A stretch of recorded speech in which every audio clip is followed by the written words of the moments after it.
And we're back, y'all. Thank you for watching today. Go ahead and hit that like button, my people. You know that it helps us out a ton. And of course, you know that it helps you because it helps us keep bringing you this content, these stories every day, y'all. Now, y'all, look on your screen. You're going to see two very highly respectable Americans. And I want you to ask yourself, what do these two people have in common? I'm going to give you a few things that I noticed right off the bat. And this is, knowing something about them, not just from appearance, but things that they have in common. They're both from the state of Minnesota. They're both of Somali descent, Somali Americans. They both are in the government. They're both representatives. They're lawmakers. One's on the state level, one's on the federal level, but they're both lawmakers in the government.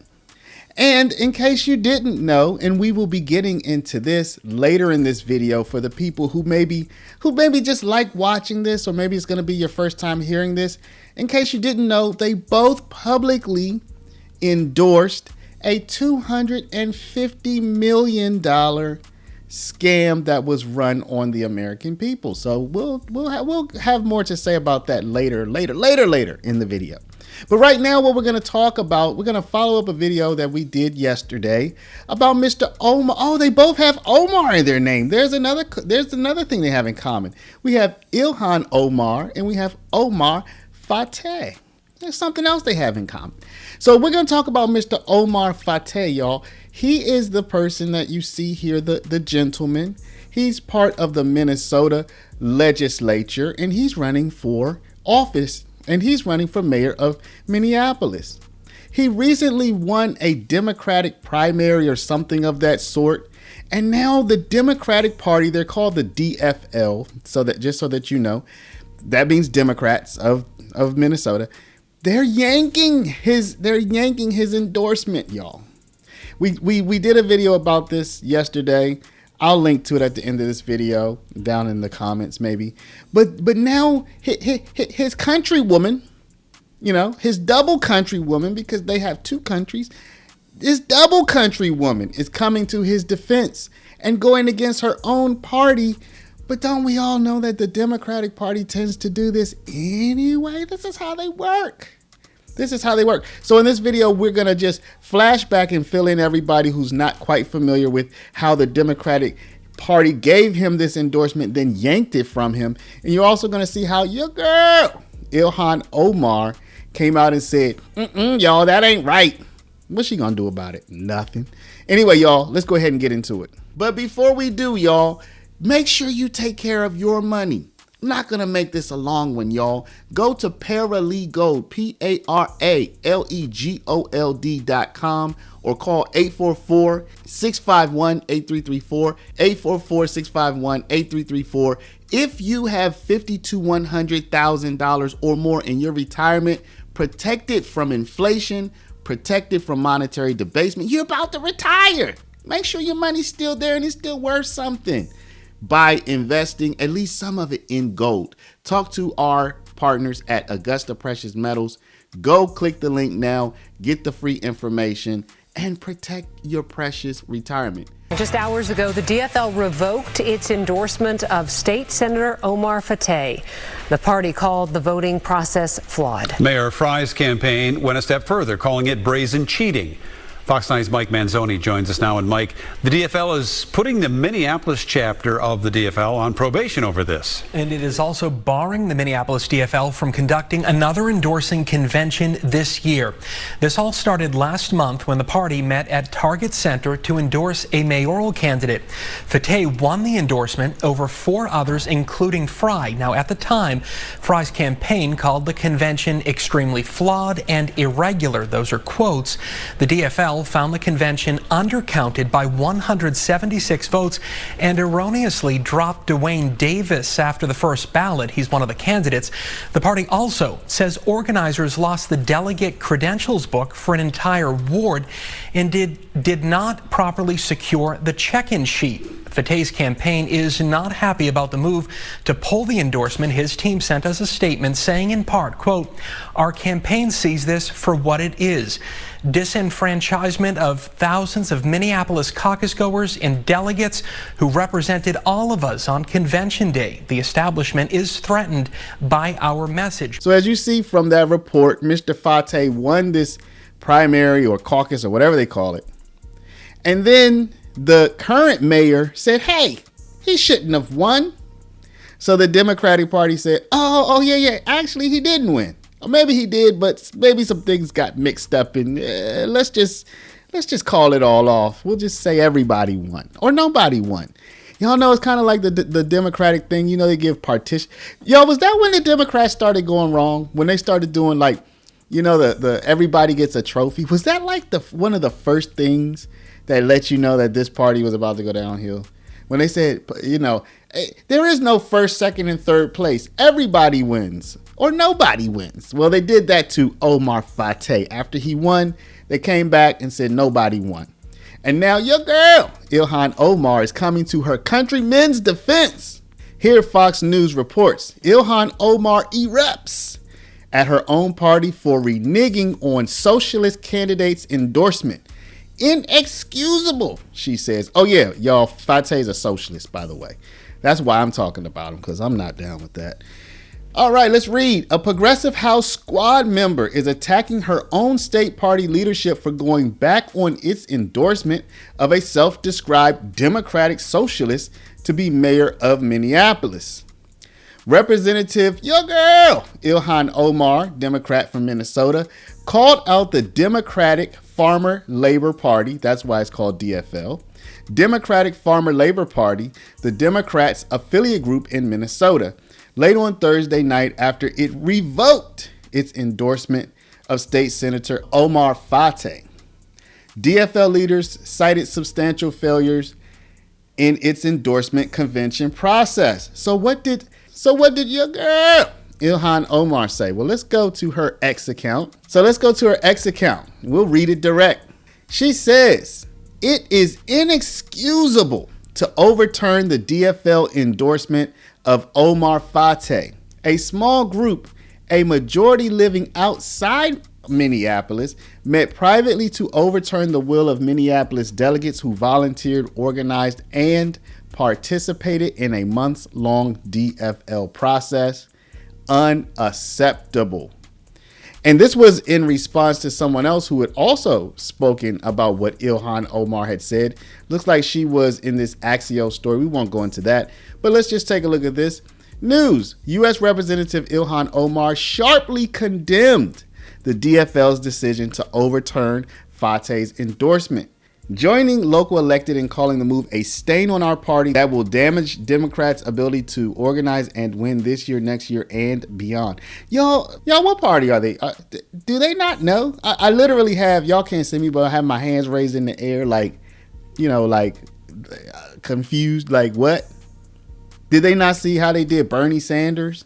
Did they not see how they literally just installed Kamala Harris with no? First of all, they kicked a sitting president out of his own presidency, basically, and then installed the vice president as the presidential candidate with absolutely no process. And now she's like, "Hey, Democrats, we should. What party are you? Do you not know what party you're in?"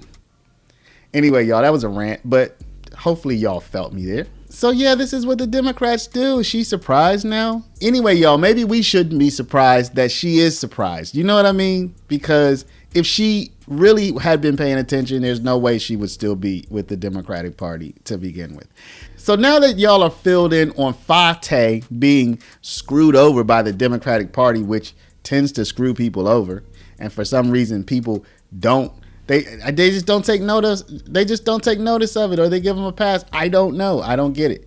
Anyway, y'all, what we're going to do now, we're going to shoot into our report on how your girl, Omar, and Mr. Fateh are both on video endorsing the $250 million feeding our future scam fraud that also happened in Minnesota. So let's go ahead and shoot right into this, y'all. This is just unbelievable. Is it a coincidence or is it just corruption down to the core? You be the judge. Let's take a look. Today, we have an update on one of the craziest stories that I have done.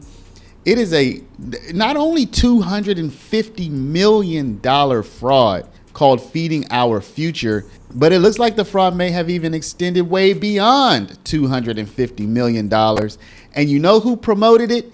Two people in the great state of Minnesota. Your girl, Ilhan Omar, who you are seeing on your screen right now, promoting the Feeding Our Future fraud, over $250 million, and also a member of the Minnesota government who wants to become the next mayor of Minneapolis, Omar Fateh. I said Fateh in my previous videos, but it looks like it's Fateh, so we're gonna try to pronounce it correctly. Omar Fateh actually went to bat when it was discovered that this $250 million fraud was defrauding people, and the powers that be tried to stop the fraud. Fateh actually mobilized to keep the fraud going. You're gonna see that in this video, and you saw some of that from the coming up. So y'all, this is just wow, but you know what?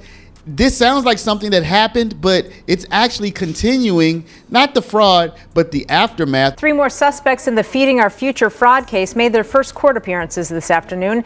In the meantime, we've been tracking what happened to some of the money they received, including political donations. Here's Lou Ragoose. There's no evidence that the politicians knew the money was coming from people involved with alleged fraud, but we wanted to check how much money they received and whether they've returned it. Between March 2020 and now, Congresswoman Ilhan Omar received 3 campaign donations totaling $7,400 from 3 suspects now charged in the $250 million Feeding Our Future federal meal fraud. Most of the money came from owners of Safari Restaurant. Omar's campaign says she has donated all that money to food charities. Omar's not the only Minnesota politician to receive donations from the defendants. State Senator Omar Fateh returned 10 contributions after last winter's FBI raids. State Senator John Hoffman just returned $3,000 in contributions from Mikfira Hussein and her associates. Hussein was arrested after booking a one-way flight to Ethiopia. Not every campaign contribution stayed in Minnesota. KARE 11 News tracked $8,750 from 9 fraud defendants given to Washington state representative candidate Shukri Olo. She was unaware when we contacted her which of the donations came from Feeding Our Future suspects. And the donations didn't completely stop after the FBI investigation was made public in January. 4 months later, Attorney General Keith Ellison, who already had an active lawsuit against Feeding Our Future, received $2,700 from Liban Alshire, who's charged with stealing $1.6 million in federal money.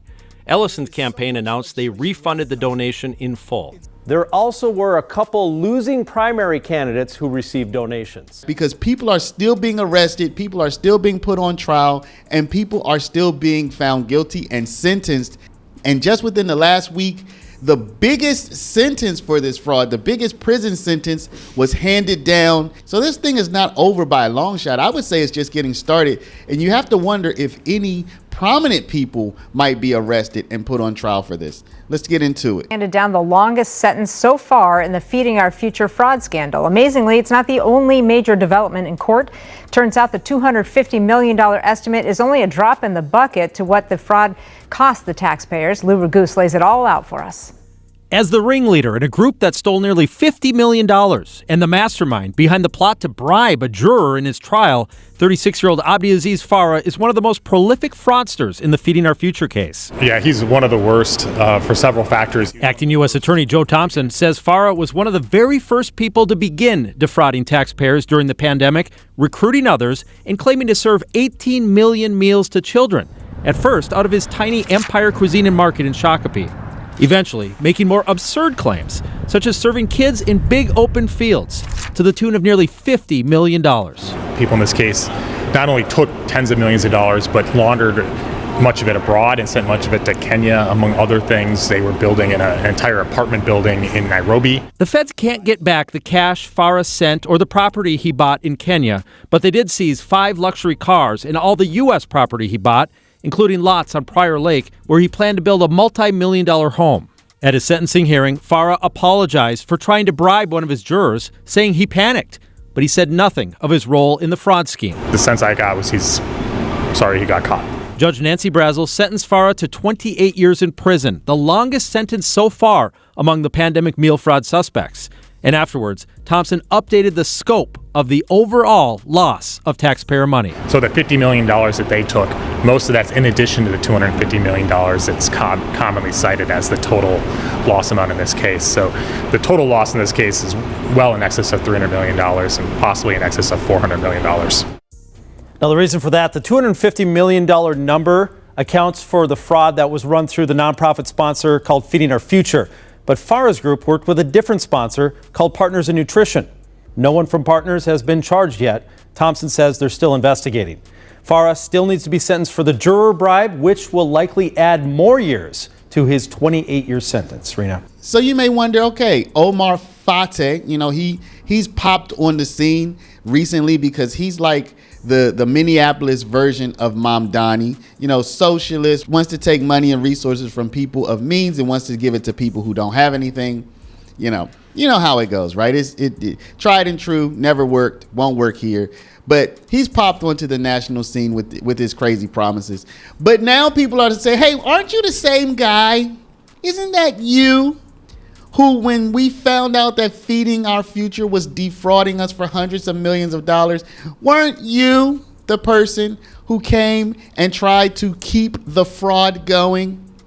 So let's take a look at how he answers for that very inconvenient truth. This was also our first chance to ask Fateh about Feeding Our Future, and video entered as an exhibit in the trial showing Fateh at a June 2021 event celebrating a ruling that prevented the state from stopping payments due to suspected fraud.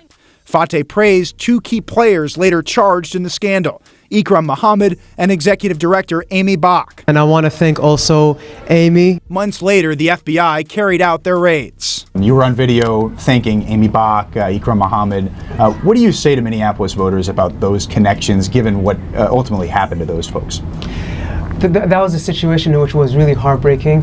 Folks that we believed were serving honorably the community. Fateh returned campaign funds given by several donors connected to the scandal. Anytime folks abuse the system fraudulently, especially when it comes to children, we need to stand against that. As a state senator, why weren't you more skeptical about the growth of that program and the fraud that was potentially happening? I don't think at that time we knew that they were under investigation. Looking ahead to November, Fateh says his mayoral campaign will highlight working class issues. And folks just want their leaders to stand up for the everyday person. So yes, y'all, you heard it right. Governor Tim Walz, you know, his governorship has overseen probably something like $500 million minimum of fraud. So congratulations on that, Tim Walz.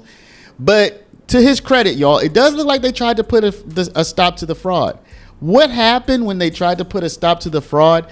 A judge blocked them from stopping the fraud. Now, Fateh was part of that whole movement to stop the people who wanted to stop the fraud. In other words, to keep the fraud going. So a judge actually blocked the government from stopping the massive fraud. This is just wild. Take a look. DFL Governor Tim Walz today defended how the Education Department handled food fraud allegations during the pandemic. Prosecutors say millions meant for hungry kids went to buy luxury cars and homes instead. Our Caroline Cummings says more on what's turned into a political war of words. Caroline? Hi there, Frank. So Walz spoke for the first time today since a rare rebuke from a judge presiding over a lawsuit from Feeding Our Future, which is the organization at the center of this case. The judge came out Friday saying he did not issue a written court order to resume payments to the organization amid the legal fight with Feeding Our Future, as Walz suggested last week. Transcripts of court hearings from April show that the judge said there could be issues if payments weren't resumed based on federal regulations related to the child nutrition funds.